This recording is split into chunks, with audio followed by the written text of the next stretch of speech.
종합제 TV 시청자 여러분 안녕하십니까? 2024년 10월 23일 새벽 5시입니다. 일찍 일어나서 조선닷컴을 켰더니 가장 먼저 눈에 뜨이는 톱 기사가 한동훈 친한계 20명과 번개회동 상황 엄중 힘 합쳐 극복하자.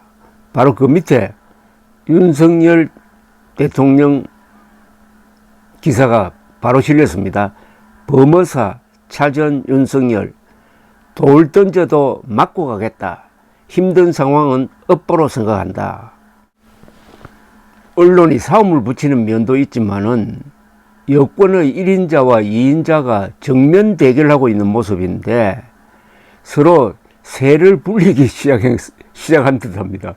마치 패싸움을 하는 듯합니다. 이런 일이 어떻게 한국에서 벌어질 수가 있습니까?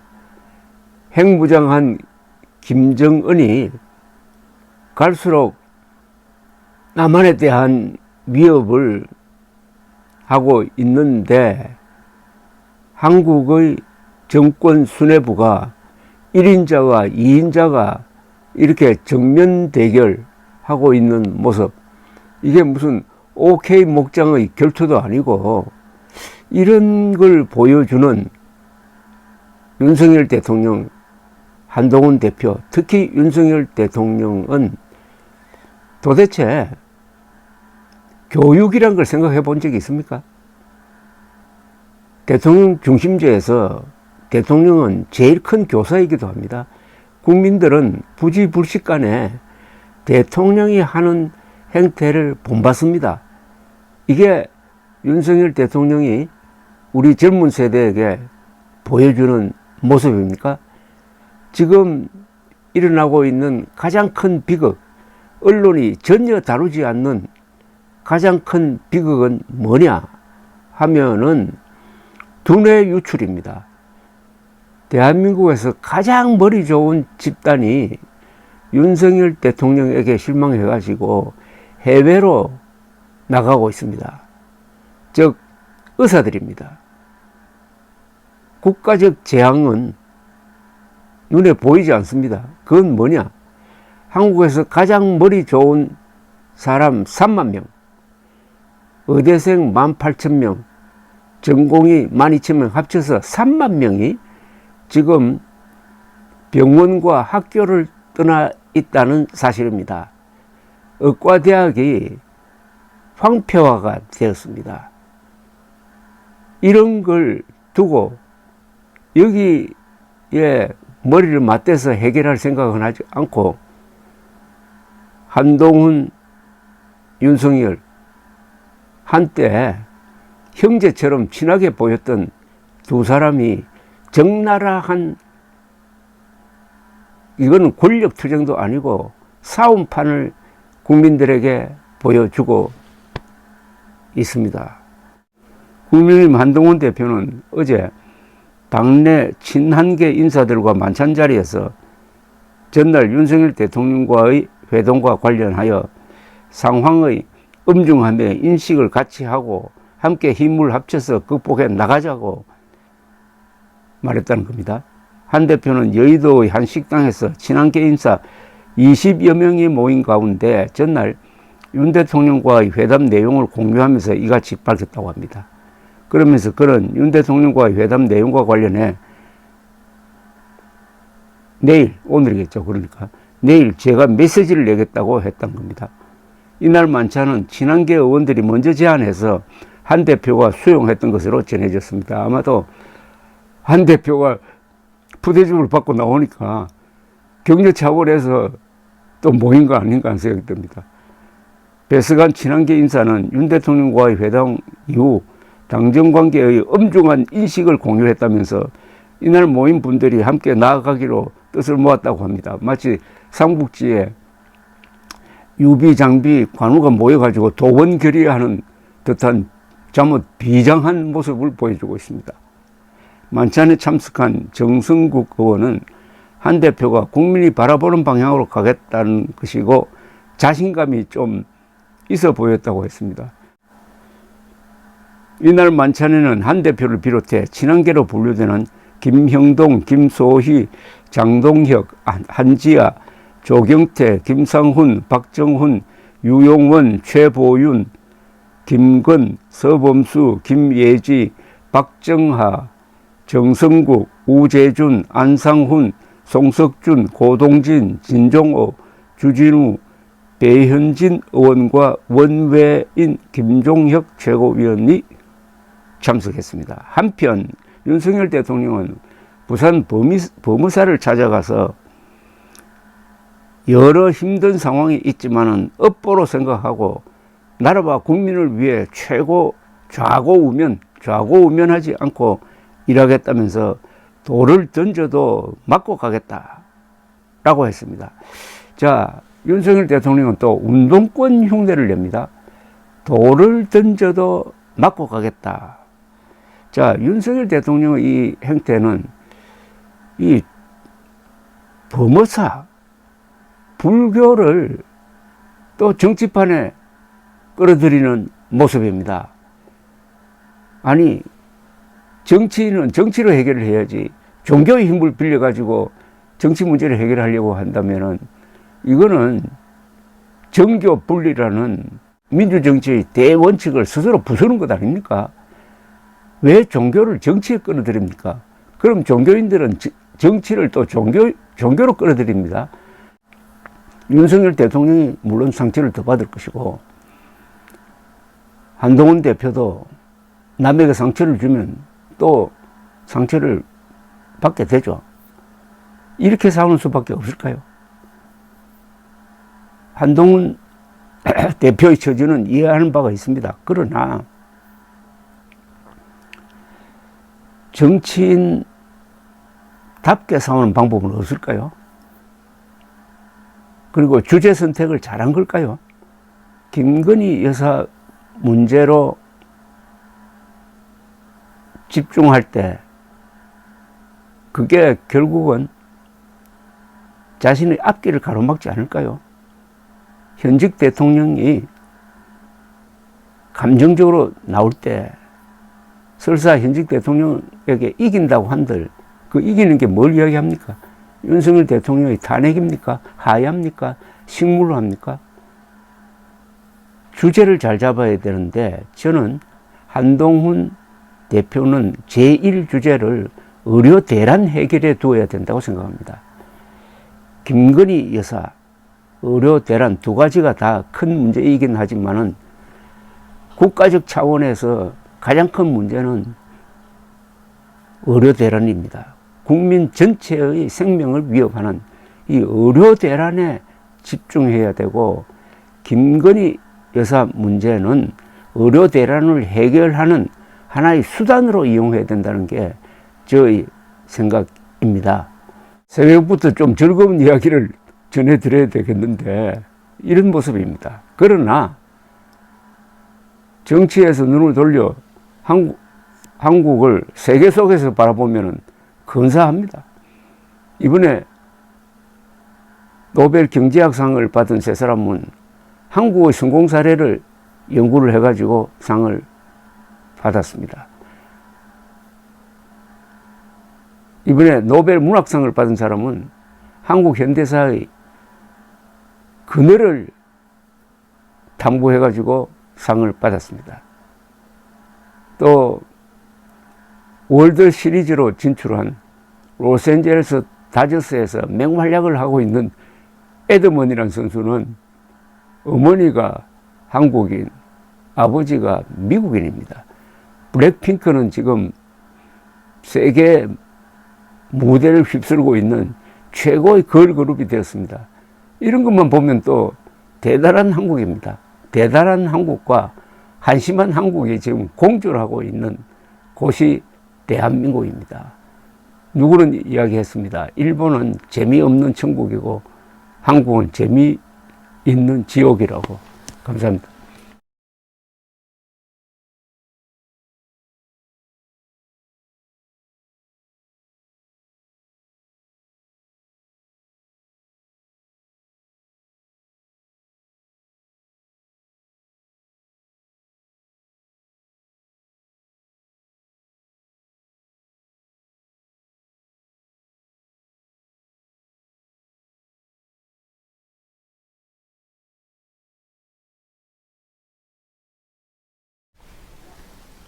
조갑제 TV 시청자 여러분 안녕하십니까? 2024년 10월 20일 오후 4시 41분입니다. 내일 있을 윤석열 한동훈 회담에서 전국의 돌파구가 나오지 않으면은 윤석열 대통령이 2016년 박근혜 당시 대통령의 길을 걸어갈 가능성이 높아지고 있습니다. 윤석열 대통령의 최근 지지율 22%는 2016년 같은 시기, 즉 2016년 10월 박근혜 당시 대통령 지지율보다 오히려 낮습니다. 그리고 한동훈, 윤석열 두 사람의 갈등이 적전 분열 양상을 보이고 있습니다. 이런 가운데 조선일보 박정훈 논설실장은 지난 토요일 칼럼 이재명 대통령 길 깔아주기 위해서 윤석열 부부가 사실상 이재명 대표의 방패 역할을 하고 더 나아가 대통령이 되는 길을 깔아주고 있다고 분석을 했습니다.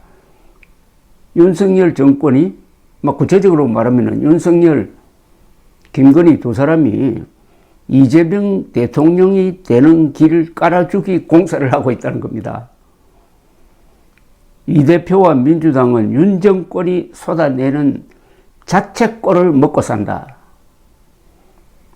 윤 대통령이 단단했다면 개인 범죄 방탄도 사법 방해 폭주도 불가능했을 것이다.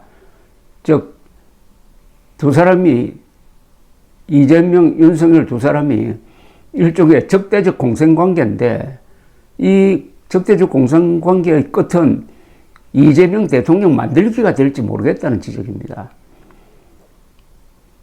박정훈 실장은 검찰의 도이치모터스 주가 조작 사건 관련 김건희 여사 불기소 결정을 비판을 합니다. 주가 조작 사건과 관련한 김 여사 측 해명 중에서 김 여사처럼 주범에게 계좌를 빌려준 손모 씨가 1심 무죄 판결을 받았다는 주장은 그 뒤 2심에서 손 씨가 유죄 선고를 받아서 무너져 버렸고 문재인 정권 검찰이 그토록 탈탈 털었어도 혐의점을 못 찾아 기소하지 못했다는 주장 또한 정권이 바뀐 뒤에도 검찰이 결론을 못 내리고 계속 끄는 바람에 근거가 약해졌다는 겁니다. 수사팀이 무혐의를 자신하지 못했다는 방증일 수 있기 때문이라고 했습니다. 박 실장은 이러한 검찰의 결정에 김 여사와 윤석열 대통령 못지않게 반색했을 사람이 있는데 그가 이재명 민주당 대표라고 썼습니다. 자신의 범죄 혐의를 물타기 할 카드를 또 하나 손에 쥐었기 때문이란 겁니다. 무혐의 처리가 법리적으로 옳은지 여부를 떠나 무언가 공정하지 못하다는 인상을 주는 것부터가 이재명 대표에게는 호재라고 했습니다. 자신의 모든 혐의가 정치 검찰의 공작이라고 주장하고 있는 그에게 검찰이 핑계거리를 제공한 셈입니다. 올 들어 나온 1심 선고에서 선거법 위반 사건의 63%가 벌금형 이상, 위정, 증거인멸 사건의 56%가 징역형 판결을 받았습니다. 이재명 대표는 선거운동 중 허위 사실을 반복적으로 언급했고 위정교사는 확실한 증언에다가 녹취록까지 있어서 더욱 불리합니다. 만약 선거법 사건에서 벌금 100만 원 이상, 위정사건에서 징역형이 확정된다면 이재명 대표는 다음 대통령 선거에 출마가 불가능합니다. 박 실장은 이런 상황에서 이재명 대표가 재판 아닌 정치로 사법 리스크를 돌파하려 한다고 분석을 합니다. 재판으론 불리할 것 같자 재판정 밖에서 싸우겠다며 거대 야당을 개인 범죄 방어에 동원하고 국회 상임위를 방탄 무대로 만들었다고 했습니다. 이 대표 1인 정당이 된 민주당은 검사들을 무더기 탄핵 소추하는가 하면은 재판부를 향해 국민적 저항 운운하는 협박까지 서슴지 않고 있습니다. 박 실장은 온갖 명분으로 포장했지만 이 대표는 결국 사법적 허들을 피하려는 정치적 술수를 부리고 있는데 대선까지 2년 반을 기다릴 수 없으니 확정 판결 나오기 전에 조기 선거로 대통령이 되겠다는 전략을 갖고 있다고 풀이를 했습니다.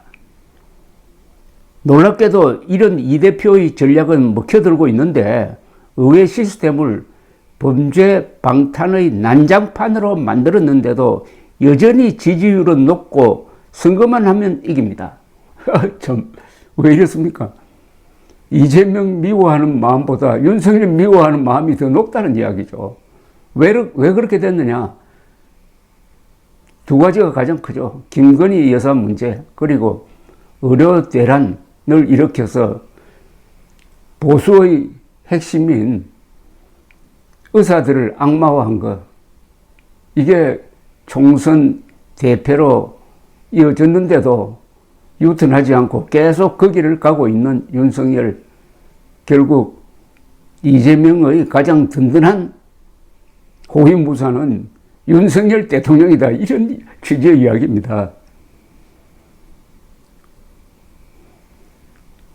법원마저 정치 압박에 주눅든 기색이 엿보인다고 했습니다. 박정훈 조선일보 논설실장은 이 대표 선거법 사건의 판사는 1년 6개월간 재판을 끌다가 돌연 사표를 내었고, 구속 적부심 담당 판사는 혐의가 소명된다면서도 정당 대표라는 이유로 영장을 기각한 점을 지적을 했습니다. 이런 상황이 계속된다면 대장동, 백현동 대북 송금 사건은 고사하고 선거법 위정교사 사건마저 대선 전에 대법원 판결이 나온다는 보장이 없다. 그렇다면 이재명 대통령 후보가 등장하고 당선된다면은 그 뒤에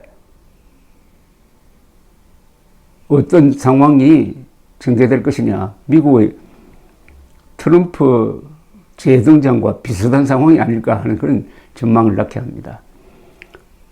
박정훈 실장은 역설적으로 그런 이재명 대표를 도와주는 사람이 윤 정권이라고 했습니다.